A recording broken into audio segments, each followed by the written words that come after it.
Welcome to everybody to today's session of the AGU AGI Heads and Chairs webinar series.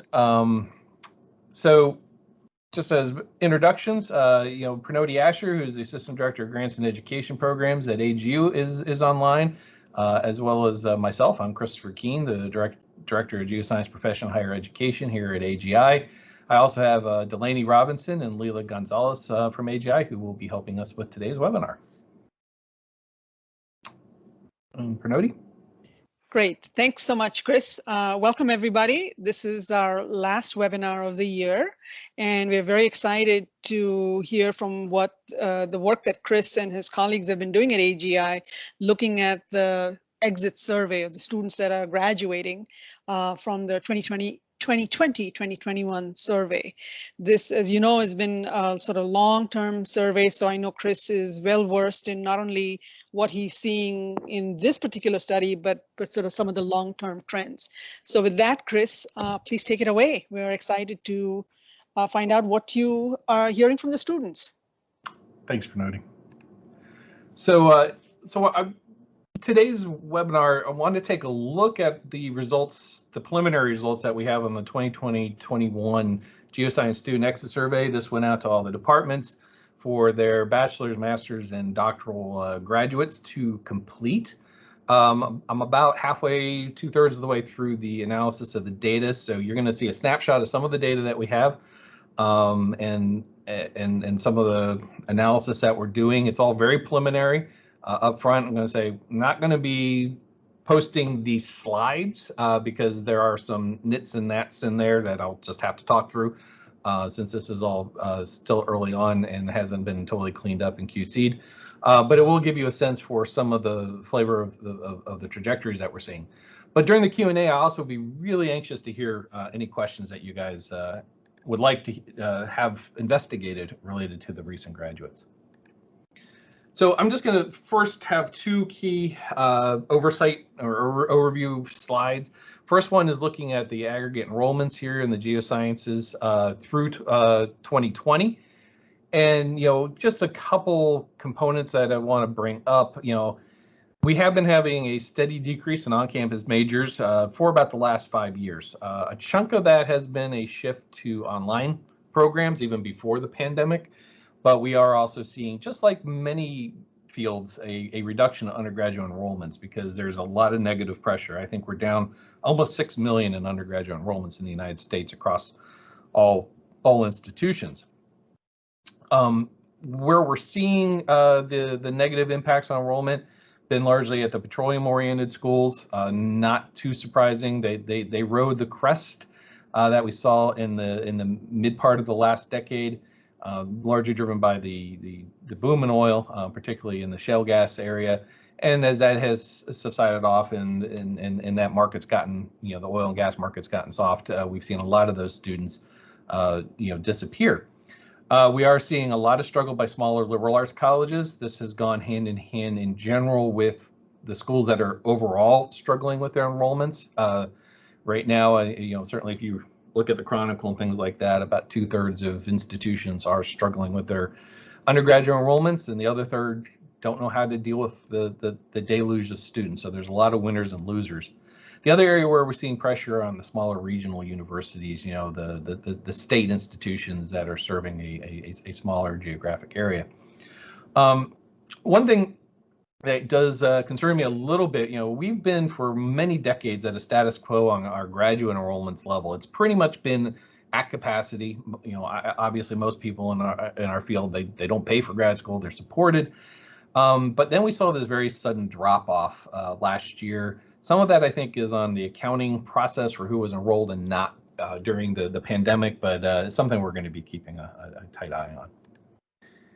And I also just want to add this context. So it's, I think, a challenge when we look at all of these issues to keep in mind that the vast majority of working geoscientists don't have a PhD.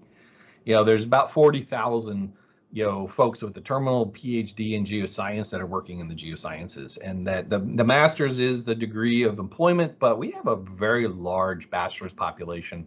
That's their terminal degree that are out there working as well. So just like to keep that context as we move through and look at what the questions are that the experiences the students are reporting. So, as I mentioned, this is from the past academic year. We were focused predominantly on getting responses from the December, May, and August graduates. And these are all U.S. degree granting institutions that we're working with, so we don't have international students mixed into this at this time. Again, it's a preliminary draft, so please excuse. There's a few typos, some bad color schemes, and some edits needed in the slides that I'll point out as we go through. And only about half of the parameters that we've collected have been examined, and looking for an end of year release. And as I said in the discussion, would love to have any questions that you may have about what our new graduates are seeing and they're reflecting on their programs. So first thing I want to do is look at some of the demographics of who responded. We had a pretty good sample size, about 300 graduates in the whole mix this year, completing the full survey. When we look at it, about half the respondents were coming out with bachelor's and about an even mix of PhD and master's students. So this is actually a pretty healthy distribution. Age-wise, most of the bachelor's recipients are in their early 20s with a certain tail, and there is a little bit of the traditional, traditionally there's this little lump of non-traditional students. Usually these are folks that maybe were in the military or had pursued other degrees and came back to do geoscience as undergrads. What I find most interesting, the master's sort of traditional pathway, people went bang, bang, bachelor's, master's. The PhD, it's interesting to see that on average it's younging. So traditionally the geosciences, the average age of award of PhD has been 33. It's slightly higher than STEM, which is about 31.5. So we're seeing, I think, more students actually stay through in their education, not necessarily jumping out into the workforce and going back. So looking at gender and gender identity by degree level in our component, you can see that we have very large responses from women, both at the bachelor's and master's level. This is actually starting to reflect what we're seeing overall in the demographics. There's a huge challenge in the graduation rate for men at the university level, and as well as just overall enrollments of women has gone way up. So sort of reflecting some of the overall trends. Interestingly, traditionally our enrollments at the PhD level have been almost 50-50 between male and female, but our responses this year were a little bit more male. And as you can see, other folks that have identified in other forms of gender, it's a small percentage, but it's actually, we're seeing better response. We're getting closer to what the whole population demographic responses are we see on gender identity. We have been running with very, very small reporting of deviation on the male-female definition. So perhaps our community is getting a little bit more comfortable with some of the changes, the cultural changes that are out there. So took a look at the race of the folks responding. It is really overwhelmingly white. This is not surprising, obviously, to anybody at any level. And we have a smattering of the different ethnic classifications that the U.S. follows.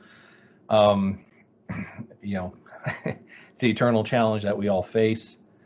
But what I thought was interesting is when we look at ethnicity of Hispanic origin, we've been doing really well recently. Undergraduates, the last couple of years, bachelor's recipients have been running in the 16 to 18% have been identifying Hispanic origin, and we see sort of that throughput there at the master's and PhD level. But we see all this catastrophic drop at the bachelor's.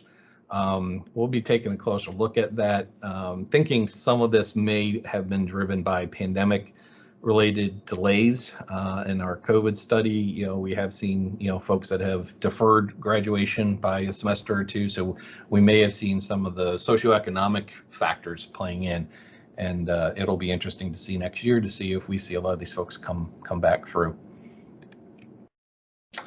So, I think one of the other questions that comes up is, what are people actually studying? What are their majors within this space? And it's interesting to look at that. What I would say, many of the traditional definitions continue to be dominant. Bachelor's level, it's mostly geology, earth science. We do have some environmental science related components. Geophysics obviously is a minor component of the bachelor's, but I'd say the traditional programs of study remain dominant. At the bachelor's, when you look at the master's, it doesn't change a heck of a lot in the sense that geology and earth science are big. You see geophysics growing, so I'd say sort of those old traditional core areas remain the majority, though you do see some growth in the environmental and some of the other engineering and applied components. And finally, at the doctoral level, that's really where you see geophysics pop up. So geology and geophysics play a bigger role. So does geochemistry. A little bit of that is the ability for folks to apply these disciplinary definitions as well. But I do think it is interesting in a time where we have so much that's discussing climate change, things like that, that climatology doesn't actually show up very much across almost any of these things where we're looking at field of study. So most of it are applications. Like, we are seeing a substantial increase in the number of folks in paleontology are doing really paleoecology, looking at climatic shifts and those impacts. So a lot of the modern study is being done in the context of these more traditional field definitions. So citizen status of graduates, what we're seeing in this data, clear impact from the Trump administration policies. I know everyone was seeing those earlier. The stress in the relationship with China is very evident. We're not seeing many international students, and obviously COVID-19 is a big issue. And so when we look at it, at the bachelor's level, it is overwhelmingly U.S. citizens and only a sliver there of student visas, a handful of permanent residents. So we're not seeing that throughput, but that was never a big population to start with. The master's level, which we had traditionally seen, particularly the energy industry, help facilitate students from overseas coming in. That sort of has gone by the wayside, and again, you see that the student visa graduates are fairly minimal. At the doctoral level, it's a little bit more, but certainly not that high dominant level that we're seeing across STEM maybe 5 to 8 years ago. And again, it's sort of a culmination of a lot of policies over the last couple of years, and then I think punctuated by COVID.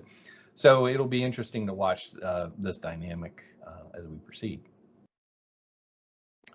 So a little bit of the background on our students. So we asked if they had taken any earth science in high school, and you can see, it's interesting that it's, a little less than 50% had that exposure. I know this is a conduit a lot of folks worry about using as recruitment, but it's clear that we still are getting a majority of our majors attracted, not because they took it in high school. And then we asked the question about if they took it in community college.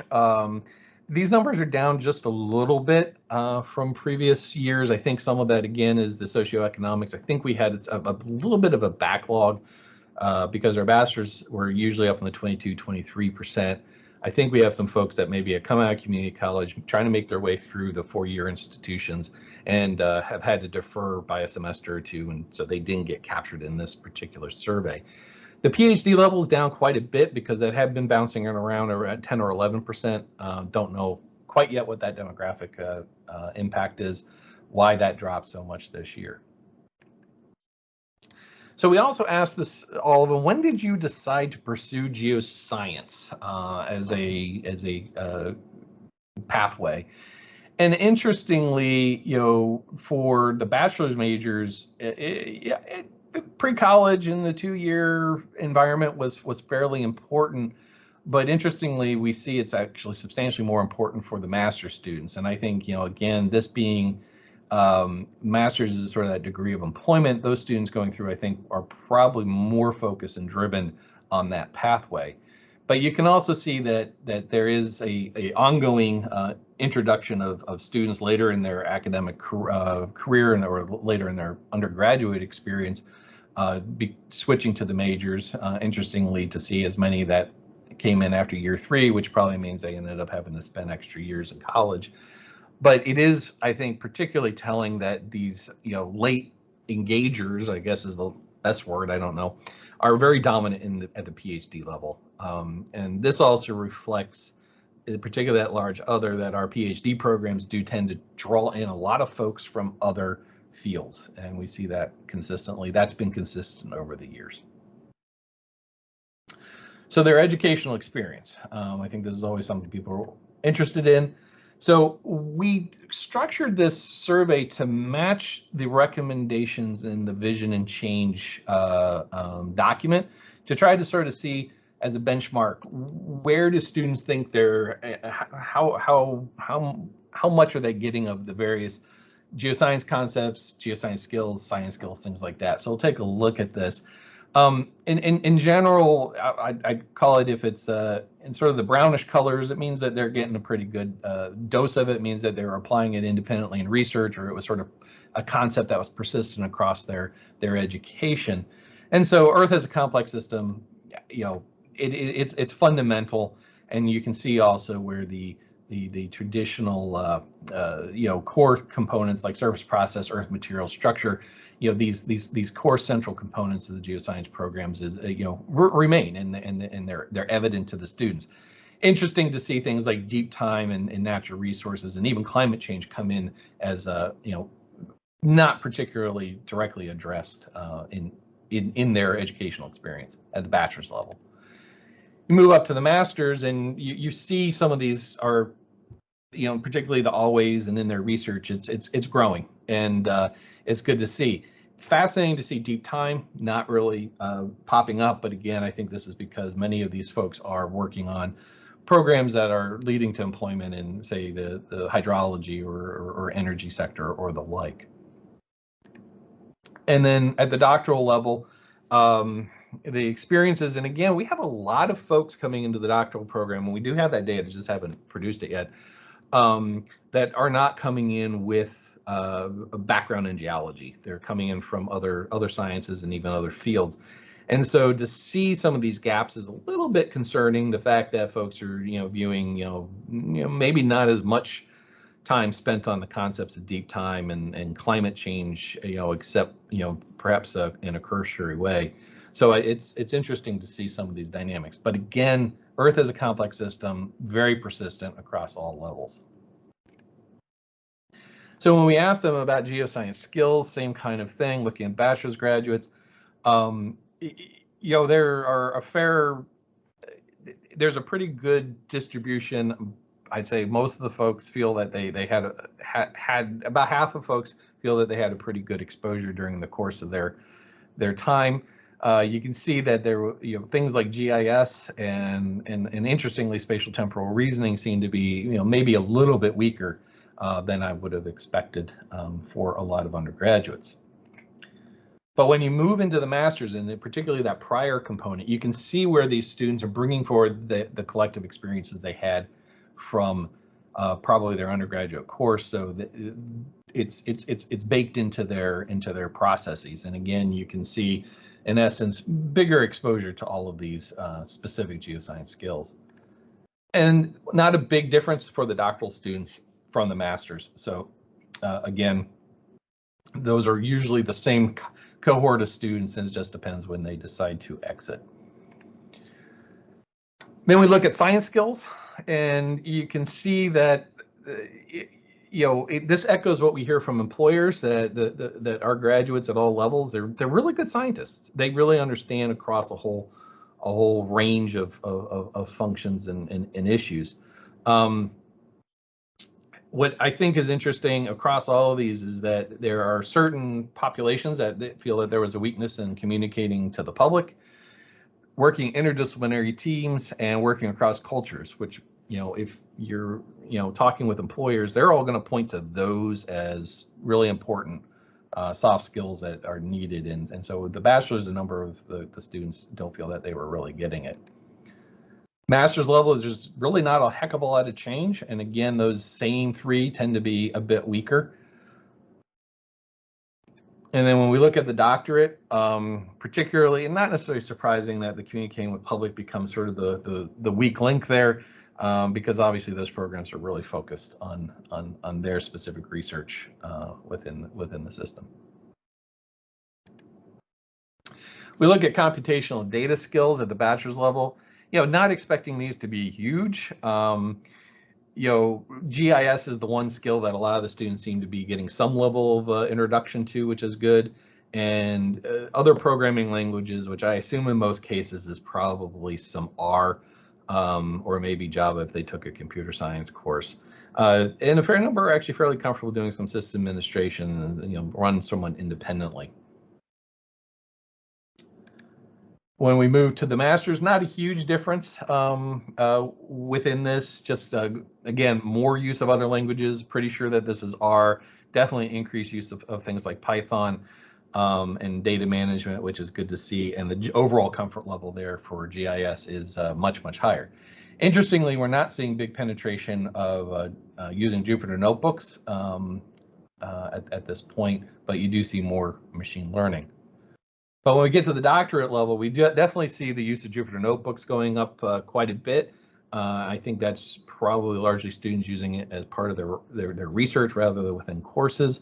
And across the board, you just see more experience and more engagement across a number of technologies. Little bit concerning that the database management and SQL, these are overall data management skills that it's interesting to see are a little bit on the weaker side. So complementary sciences, we were just sort of curious to see how many people had these sciences during the course of their education. This isn't in their degree program, but in the course of their education. Most folks had chemistry. Interesting to see the doctoral level. Again, we do have kids coming in from the humanities and things like that, and so they're not necessarily always having chemistry in there. And physics, they're stacked. They're all a little less than 100%, but about 2 to 1 are doing calculus-based physics versus algebra-based physics. Oops. And so this is one where I messed up the chart. The dark blue is actually men. The sort of the cream color, the wheat is women, and then non-binary basically is the orange. And so you can see that there was not a real significant difference in by gender, so that's not a big factor within that. Looking real quickly at field courses taken, how many, and these are dedicated field courses, and so traditionally we have been running at about 20% of our bachelors have not taken a dedicated field course. Interesting to see so many at the PhD level. Again, this is an input from other fields, and you do see that there's a crop of folks that have done a fair bit. The gap that you see, these are some of the others, and I have not had a chance to code those and really analyze what those responses actually are.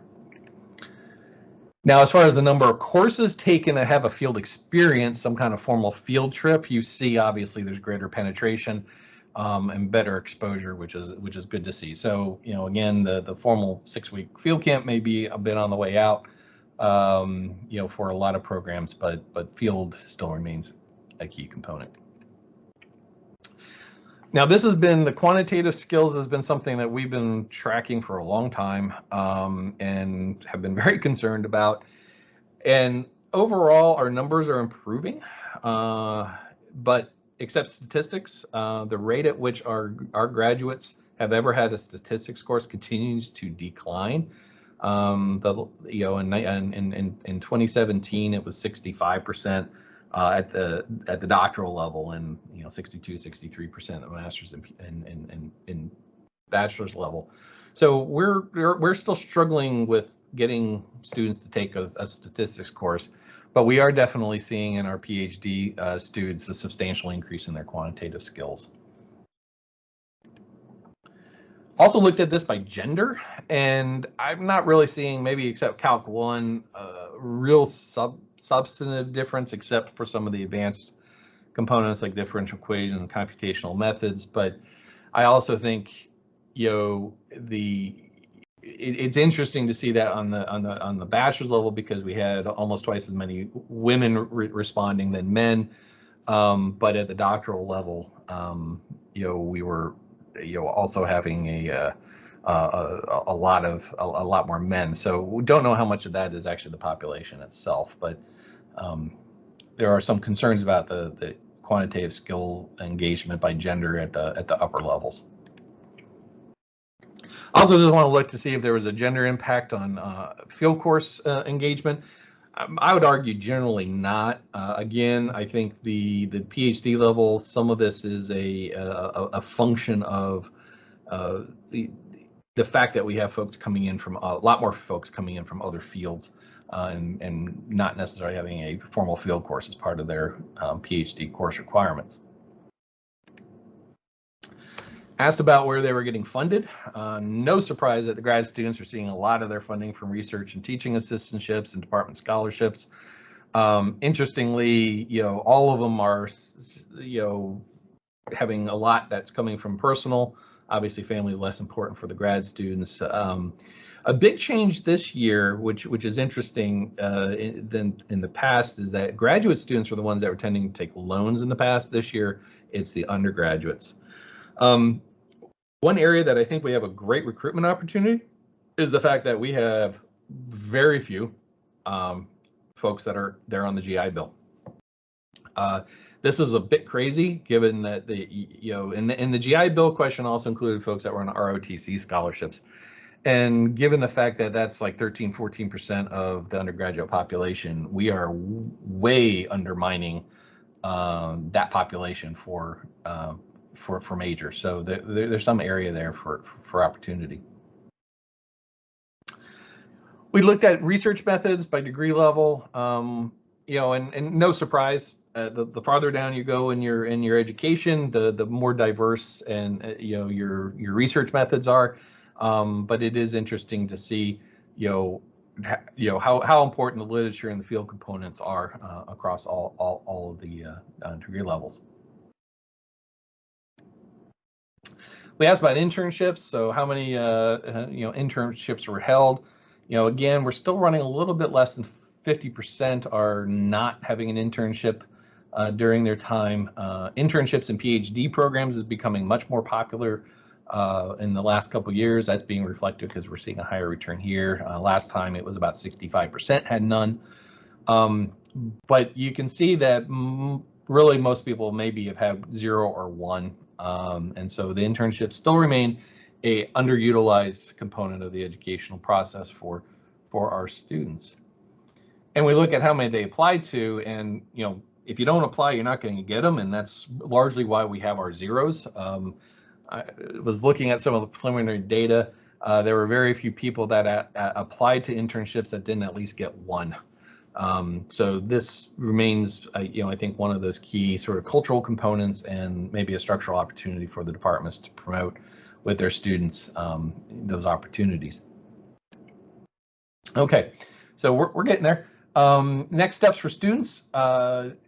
So we asked the students if they were going on to graduate school.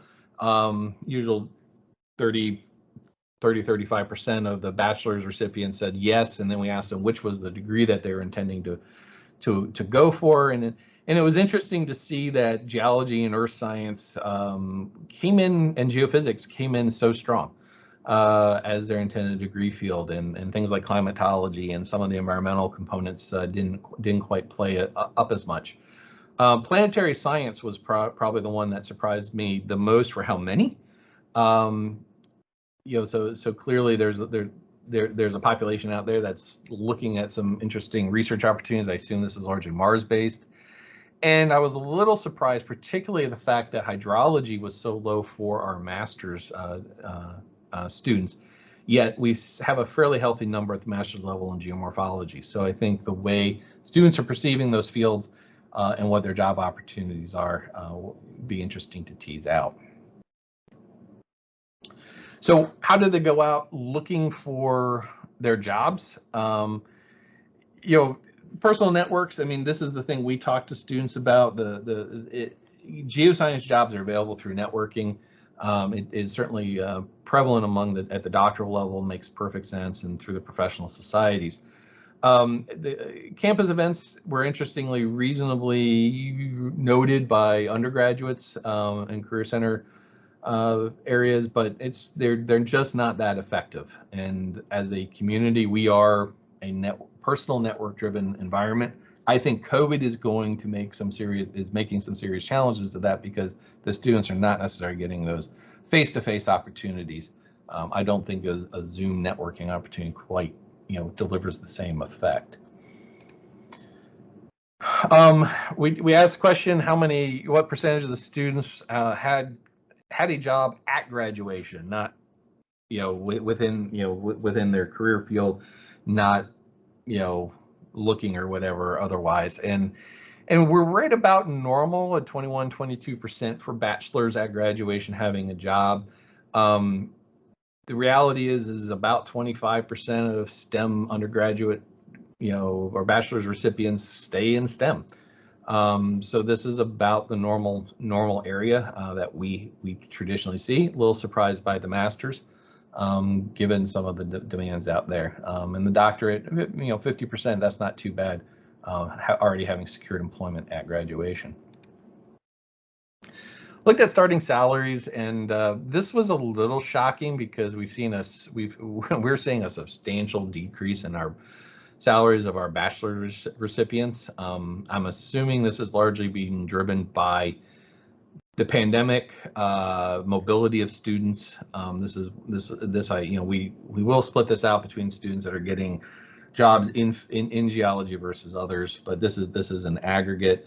So I think we have a lot of students that aren't necessarily in professional jobs, perhaps even part-time and the like. So we're seeing some fairly low bachelor salaries.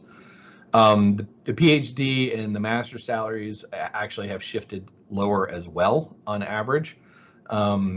And so we'll do a more detailed analysis on some of those trends, coming up. So we asked the bachelor's recipients who got jobs, where was their sector of employment? Professional services, professional services is booming across the board. Just at ASBOG and talking with some of the folks with the companies and things, and they can't find enough talent. It's just the matchmaking is tough. So plenty of jobs there. Interesting to see, oil and gas and mining playing a definite role at the bachelor's level still. The federal and state, these tend to often be, technician positions, and that tends to be an area where a lot of the folks in the bachelor's, come in.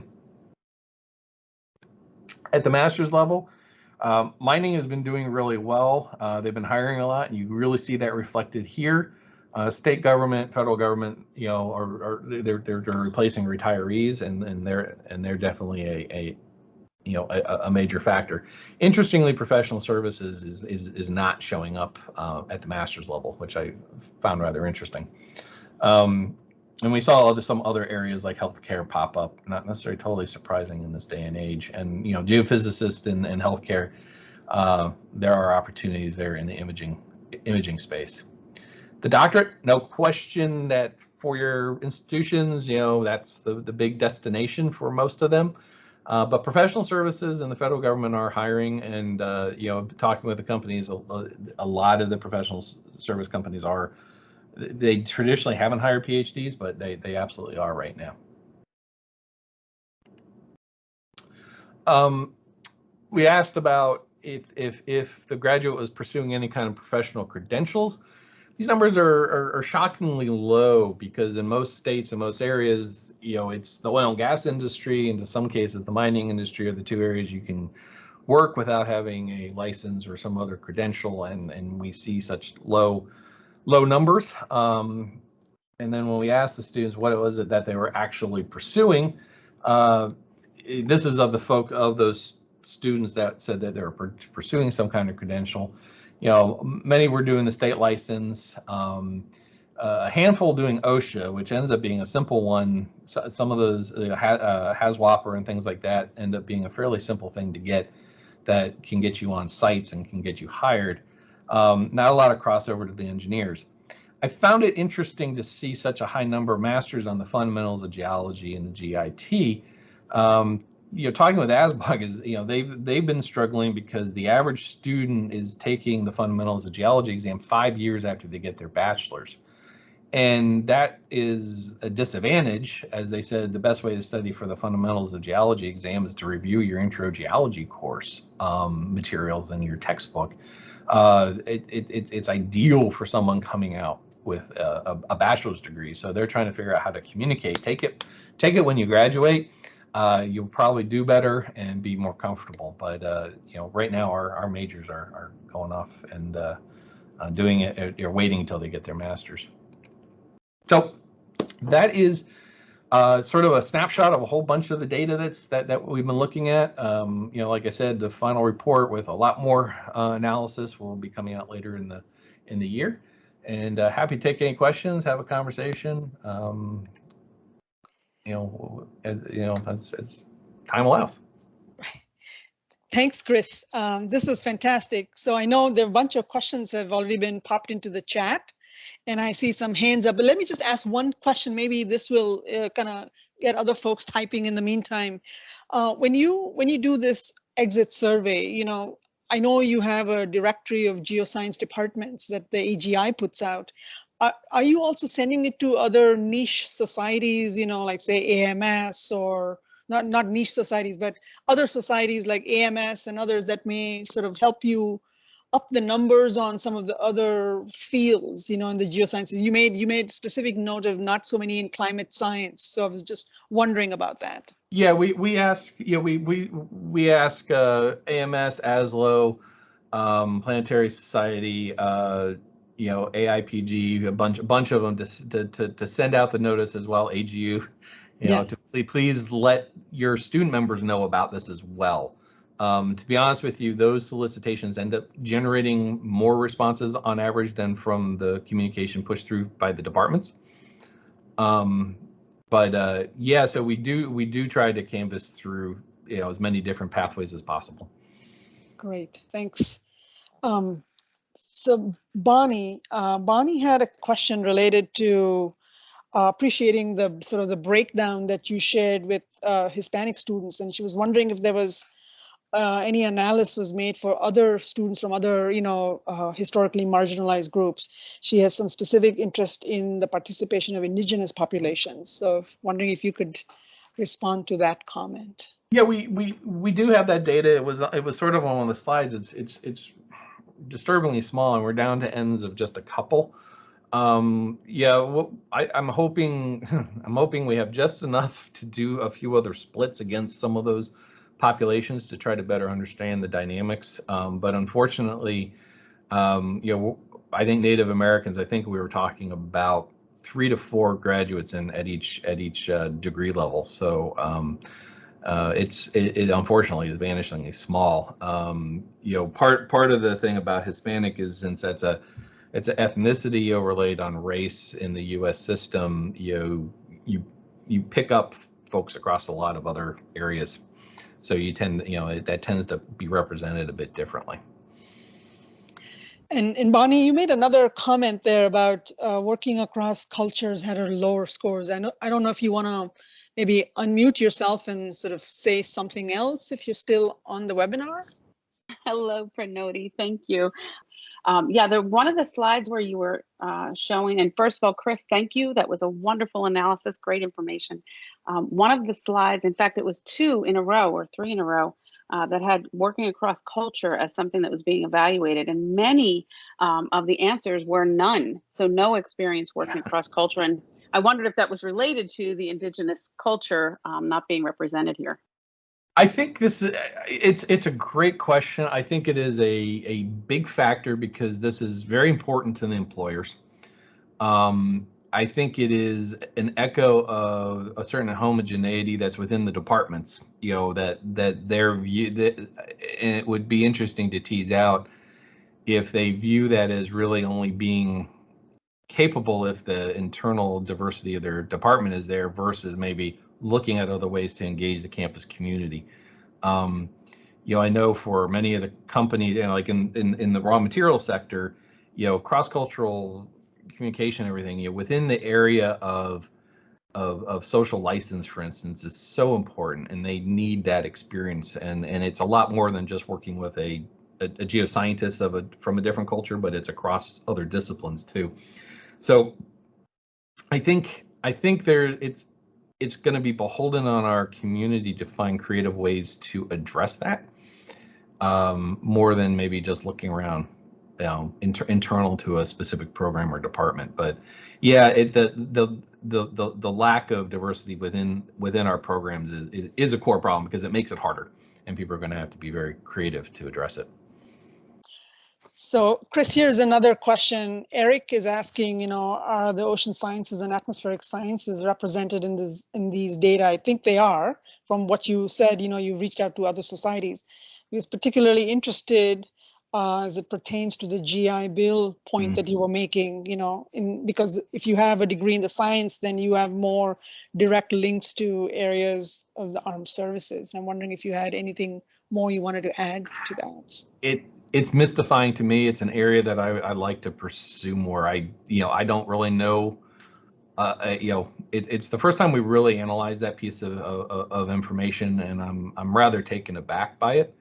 When you look at the schools, like with both large veteran populations and or large ROTC programs, they tend to be very technical. They tend to be engineering schools. And the fact that we're not seeing that population pop up is a problem. It is a huge opportunity for departments, depending on how your institution is accounting for the value of your students, because a GI Bill and ROTC student, as far as the university is concerned, is a full fee paying student.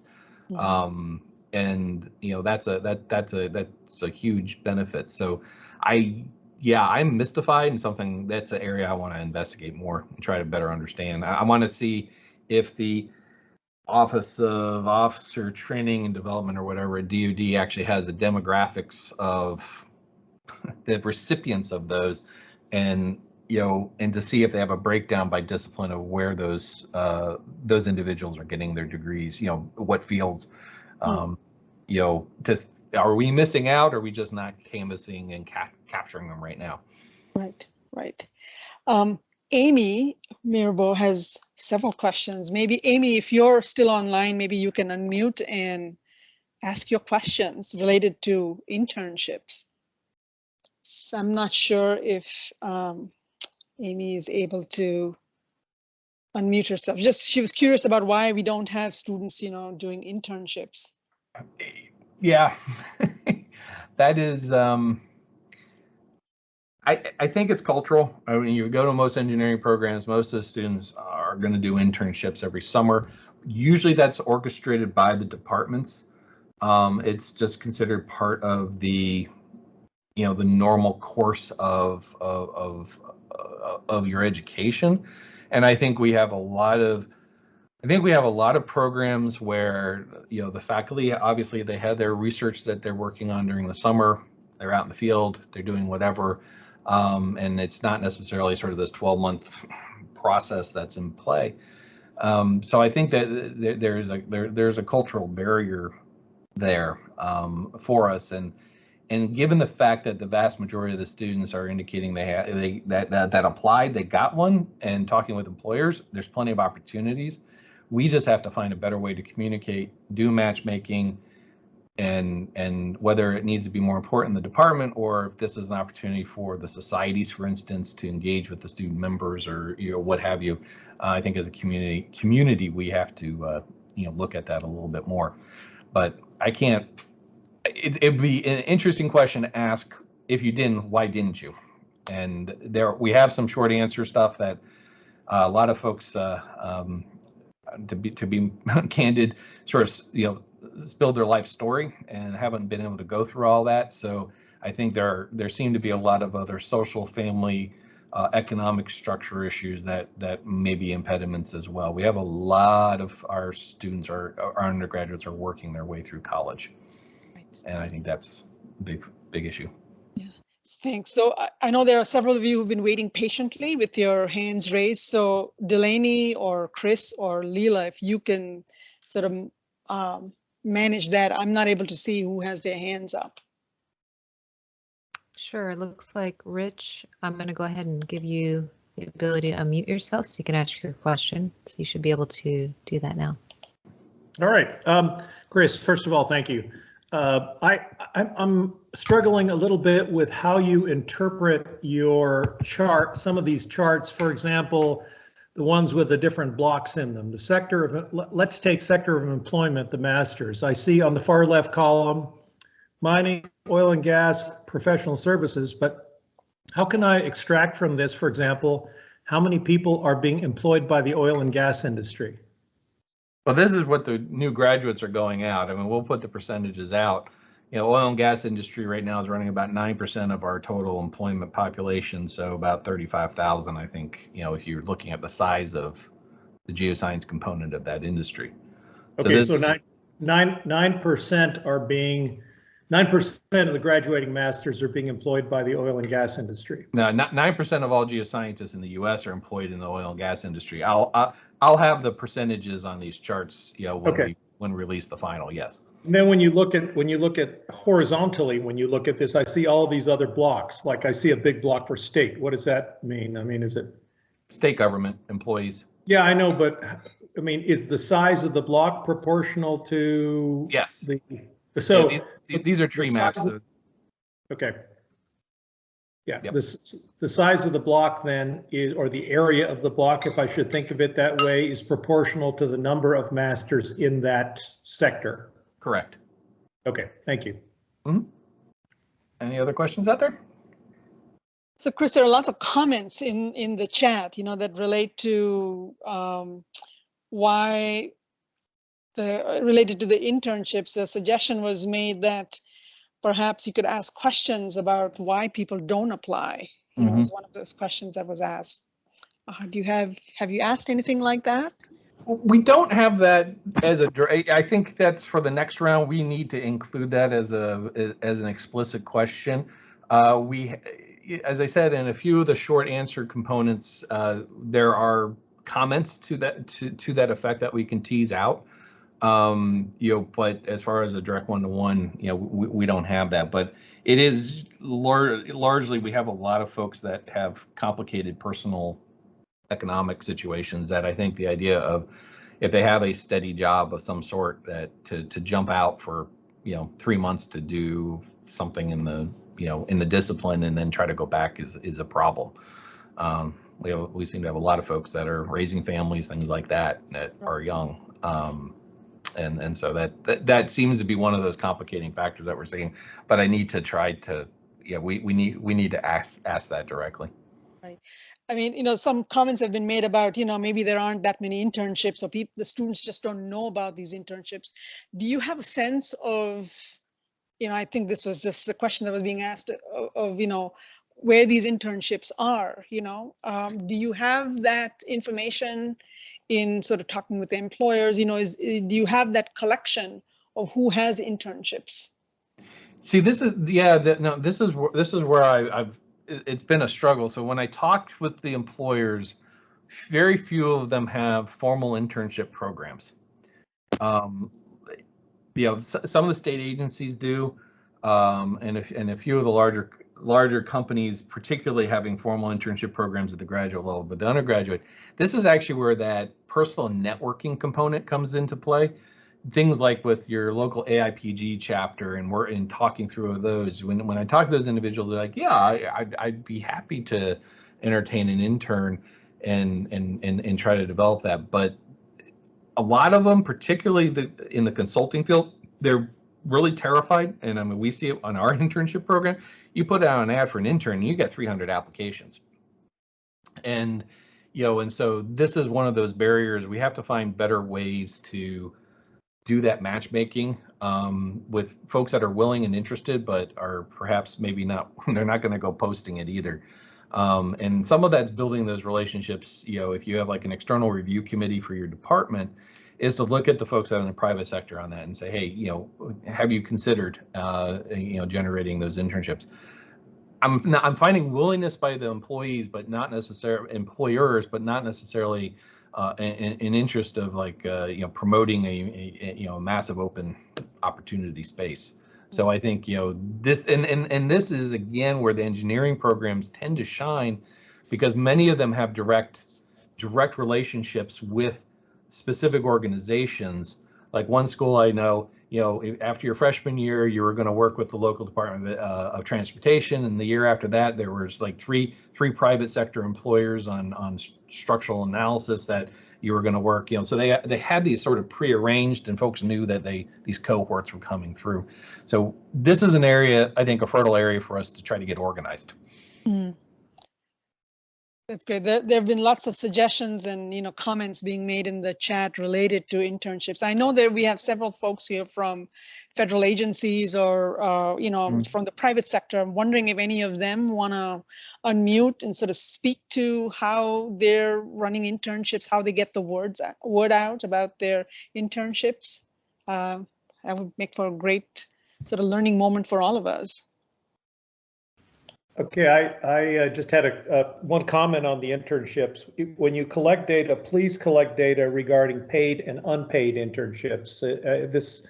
The trend to unpaid internships is one that I personally don't support for a number of reasons, but they seem to be popular because, of course, they're easy to do. The employers don't expose as much doing that.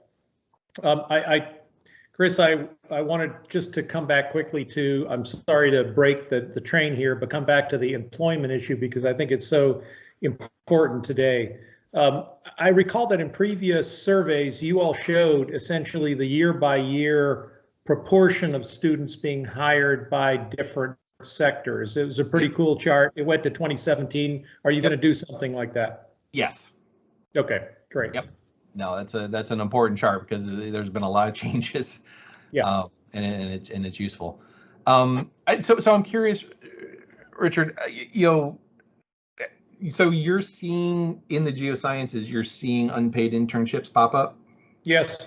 Oh yeah. Wow. Yeah. I whenever I have an opportunity to discuss these with the employer, the first thing I tell them is I don't agree with them. I'm not going to support that as an initiative within the program that I direct and teach, because I think it creates complete misalignment between the employer and the intern. I mean, if you're unpaid and somebody brings you on board, they don't care if you're getting them coffee or doing substantive work. So I don't support them, but I'm very curious what proportion you'd find if you asked about unpaid internships. I can think in the Austin area, I can think of at least a couple of significant group institutions that seek unpaid interns for the summer. Okay, that's good to know. I'm disturbed by that because I see that in like the political realm and some of the humanities, marketing and things like that where people do that. But yeah, STEM, those unpaid internships didn't seem to be as big of an issue. But that's a great point, and I think that's going to be one that we need to. I would never.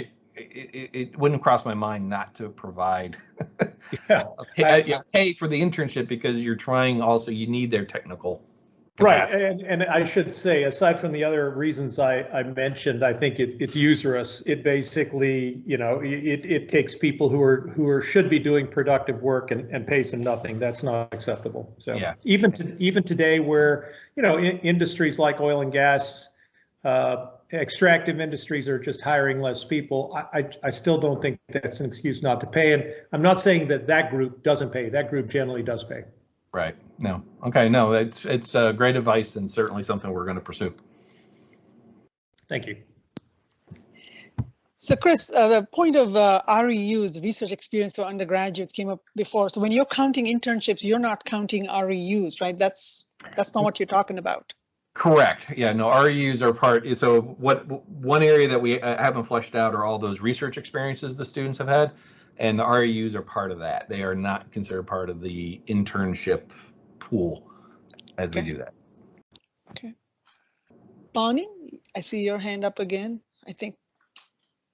Yes, thank you. I was waiting because I had spoken, I was waiting to give others space to voice their own thoughts. But I did want to, if there is time, I really am interested in talking more about the internship question. And one of the questions specifically I have is, I work at NASA, and we switched, NASA as an agency, switched to all virtual internships when the pandemic caused us to not be open. I haven't been to my desk in almost 2 years now. And so I'm wondering what impact that had, because geosciences is largely a hands-on field. And so, you know, that the virtual internship brought up an opportunity that may not have fit the geosciences, is what I'm thinking. And yes, I see the comment about students being tired of virtual, but we have no other option. NASA centers are not open even to the employees yet, so we have no other options than virtual internships at this time. But I'm just wondering what others think about how that might have affected the geosciences. Yeah, I think I'm aware of a lot of internships that were canceled with the pandemic, and I think one of the challenges of the virtual, you know, for the productive work, you're shifting to more compute and quantitative and those kinds of skills. And, you know, unfortunately, our undergraduates are generally lacking those. So it's not as good of a fit. But I'll say this, you know, so AGI, you know, we try to run as many interns as we can every summer, and we've had this policy internship. And, you know, we prefer it in person because we can get the students up on the hill and you know, interact and you know, do a lot of that work, you know, that social work and talking to people, you know. But what we pivoted and came up with, we had to come up with a new sort of you know, structure, and we made it sort of, I'll call it like a mini master's kind of thing, where we had them dive deeply into a research topic that was policy oriented, using their science to generate and produce some, you know, scholarly work that, you know, that some of our member societies are publishing. But that took a lot of work. Part of that we have, I'll say the AGI has the luxury that we're very committed to the idea of internships. I think that's the challenge with other organizations. If the virtual internships continue, we need to find some models to help folks figure out how this fits in to their programs. And I think that's one of those key challenges. And I think as a conversation, you know, I think this whole issue of internships is an open conversation we need to be having. But I think in particular, from a sort of an equity standpoint and all the other dynamics, the virtual does open up a bigger field, you know, for folks. And, you know, I feel,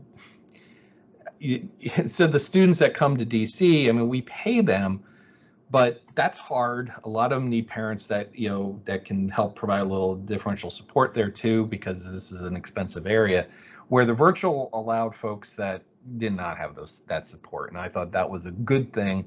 And as we move back into a more normal world, you know, we'll have to look at how we balance those two. But I do think it's coming up with how to make it productive for the student and for the internship provider in that virtual environment, and a little creative thinking. And you know, I don't.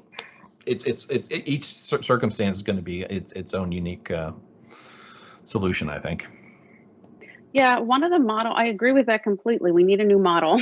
And one of the models that we, specifically the group at Langley that I'm a part of that works with American Indian and Indigenous students, the model that we're trying to create and have had some success with, fingers crossed, is kind of setting up nodes, if you will, at various schools. For example, we have a node at Sitting Bull College where they're studying air quality. We have one at Fond du Lac Tribal Community College where they're studying snow questions. And so what we're doing is having a group of students at that location study as part of an internship program. It's a virtual internship because they're not leaving their environment to go to a NASA center, but the NASA scientists are working with them as part of the study that they're doing. So I'm hoping that model might be able to be expanded, and I think that has some promise. Okay, no, that's a neat idea. I'd like to talk with you later, you know, on some of this, you know, see if we can formulate some ideas that, you know, maybe get a community conversation, because that's a fascinating model. Absolutely. I don't know, Eric. I mean, Eric, if you're still around, you had a question. If you want to ask your question, we are almost out of time, but there was a question that popped into the chat. Oh, our business skills at varying degree levels part of the survey. We're basically the business, we're not asking those directly other than through, I'll say, part of those science, what I would call those science skills with cross-cultural and public communication and teamwork and things like that, in the sense that those, when we did vision and change, those were actually 3 of those sort of business skills that were brought forward as foundational in importance to the employers that the students have. So that was one of the reasons we've done that. We haven't gone into anything more specific, say on project management or budgeting or things like that, but certainly an area we could explore. Okay. If you think of other questions, you're welcome to sort of send a email. I know we had a slide there at the end that had my email address. If you know any one of us, we're happy to have conversations. Looks like, Chris, you're going to be speaking with Bonnie related to NASA's internship, virtual internships. So please do reach out to us. Please come back and join us in the future for webinars next year. We'll be announcing those sometime in January. And with that, I think, have a great weekend, everyone. Thank you for coming. Thanks, everybody.